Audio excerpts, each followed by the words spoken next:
Bonjour à tous, je suis Thomas Pinto, CCUMG à l'Université de Paris, et je vais vous présenter mon travail de thèse soutenu en 2020, facteurs influençant la décision thérapeutique en situation de recommandation divergente, exemple du diabète de type 2 non équilibré sous metformine.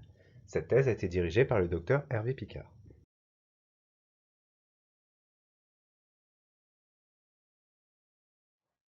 Quelques mots de contexte. La prise en charge initiale du diabète de type 2 est relativement consensuelle. En cas d'échec des règles hygiéno-diététiques, c'est la metformine qu'il convient de prescrire en première intention. En revanche, en cas d'échec de la metformine, le traitement supplémentaire à ajouter est source de controverse. La HAS, dans sa recommandation de 2013, préconise l'association au sulfamide hypoglycémiant.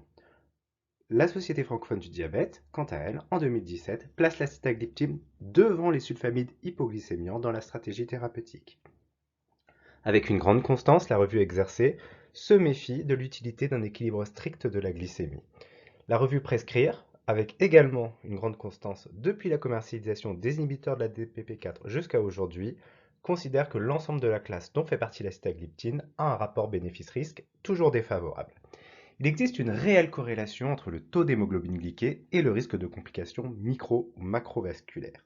Dans le diabète de type 1, via l'étude DCCT et son extension prospective, il a été démontré que l'action pharmacologique qui consiste à amener l'hémoglobine glyquée à des valeurs conformes aux recommandations actuelles permettait de diminuer sur le long terme le risque de complications micro- et macrovasculaires.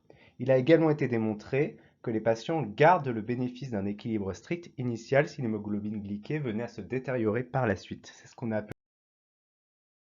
Nous avons réalisé une étude observationnelle descriptive par questionnaire. Notre questionnaire était en 3 parties. La première partie était le cas clinique d'un patient de 50 ans à 8% d'hémoglobine glyquée sous régime et sous metformine. On demandait aux praticiens ce qu'ils prescrivaient ou pas en association à la metformine. Ensuite, le praticien était invité à donner son degré d'accord sur une échelle Likert sur 19 affirmations tirées d'un précédent travail qualitatif. Il s'agissait de donner son avis sur la revue Prescrire, sur les hautes autorités de santé, sur les sociétés d'experts, notamment. Enfin, nous essayons de recueillir les caractéristiques du praticien, son âge, son mode d'exercice libéral, salarié, sa ville d'exercice, sachant que tous nos praticiens exerçaient dans les Hauts-de-Seine, puisque nous avons envoyé notre questionnaire à l'ensemble des médecins généralistes installés en libéral ou en centre de santé dans les Hauts-de-Seine. Nous avons réalisé une analyse en composantes principales, nous avons cherché à regarder quelles étaient les affirmations qui avaient tendance à être partagées par les mêmes praticiens. Et enfin, nous avons, à partir de ces composantes principales, réalisé de façon automatique une classification ascendante hiérarchique afin d'observer, de rechercher s'il existait des profils types de praticiens partageant globalement les mêmes idées, les mêmes représentations. À l'aide d'un test de Fisher, nous avons ensuite recherché une association entre l'appartenance à l'un de ces groupes et la prescription de notre cas clinique.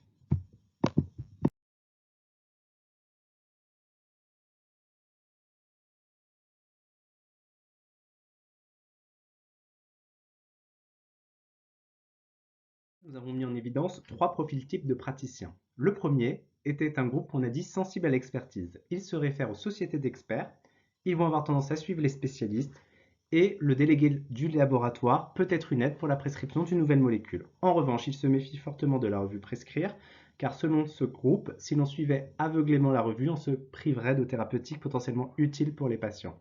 Ils ont tendance à prescrire des gliptines en association à la metformine. Le deuxième groupe était dit sensible aux fondamentaux. Ils se réfèrent à tout ce qui est solidement ancré dans leur esprit, à savoir leur expérience clinique, leur formation initiale. Ils vont avoir tendance à se méfier de la haute autorité de santé qui vient parfois invalider ce qui est solidement ancré et leur expérience de terrain. Ils vont avoir plutôt tendance à prescrire des sulfamides hypoglycémiants en association à la metformine.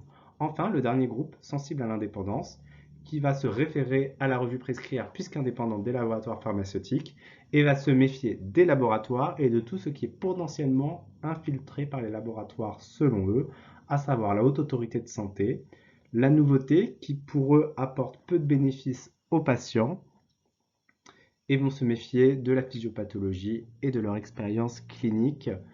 Ils vont en tout cas privilégier les données objectives de la science, la donnée indépendante. Ils vont avoir tendance soit à prescrire des sulfamides hypoglycémiants, soit à assumer une forme d'abstention thérapeutique et à Notre étude a l'avantage de cibler l'ensemble d'un territoire qui est hétérogène avec des villes comme Sèvres et Gennevilliers que tout oppose en termes de taux de chômage et de taux de pauvreté. On peut donc imaginer que les médecins ayant participé à notre étude ont des patientèles très diverses. On s'est questionné autour d'affirmations qui étaient issues d'une précédente thèse qualitative issue d'entretien. On est donc parti du terrain pour construire notre questionnaire. Il n'y avait jamais d'orientation autour d'une bonne ou d'une mauvaise réponse. Toutes les expressions étaient possibles dans notre étude. Néanmoins, un biais de sélection est incontournable puisque les Hauts-de-Seine ne correspondent qu'à 2% de la population française. Un biais de non-réponse est également incontournable puisque certains praticiens sont peut-être rebutés par le format de notre étude, le format de notre questionnaire, avec un cas clinique et une interrogation sur leur pratique. Enfin, on peut également parler d'un biais de classement puisque certains praticiens ont répondu qu'ils laissaient la metformine en monothérapie, peut-être guidés par la formulation du questionnaire, mais ils auraient peut-être mis autre chose par la suite. En conclusion, on a mis en évidence 3 profils types de praticiens. Des praticiens dans chaque groupe partagent globalement les mêmes idées, les mêmes représentations sur les instances, sur la médecine, sur ce qui fonde la thérapeutique. Et nous avons vu que l'appartenance à l'un de ces groupes est associée à une prescription préférentielle dans notre exemple du diabète de type 2 non équilibré sous metformine. Je vous remercie de votre attention.